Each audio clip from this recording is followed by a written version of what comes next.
আজকে আমাদের রাজনৈতিক দলগুলো এবং বিভিন্ন কমিশন প্রধানদের সাথে তিনি একটা বৈঠক করেছেন।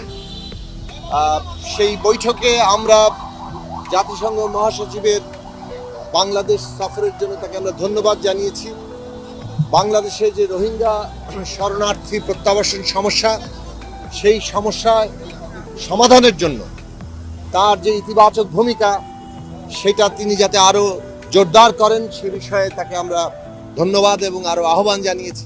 তিনটি বিষয় এখন গুরুত্বপূর্ণ, সেই কথাগুলো তুলে ধরা হয়েছে। এক হচ্ছে যে এই জুলাই গণ অভ্যুত্থানের মধ্যে যে ভয়ঙ্কর হত্যাকাণ্ড হয়েছে তার বিচার হতে হবে এবং সেই বিচার আমরা আন্তর্জাতিক মানদণ্ড অনুযায়ী চাই এবং স্বচ্ছতার সাথে চাই। সেই ক্ষেত্রে জাতিসংঘ বাংলাদেশের পাশে থাকবে বলে আমরা প্রত্যাশা করেছি।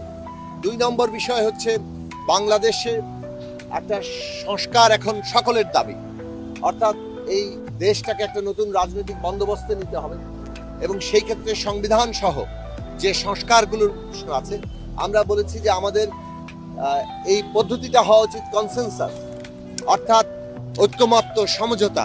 এর মধ্য দিয়ে ঐক্যমত্য এবং সমঝোতার মধ্য দিয়ে সকলে যেটাতে আমরা ঐক্যমত্যে পৌঁছাবো সেগুলো জাতীয় চার্টার, জাতীয় সনদ আকারে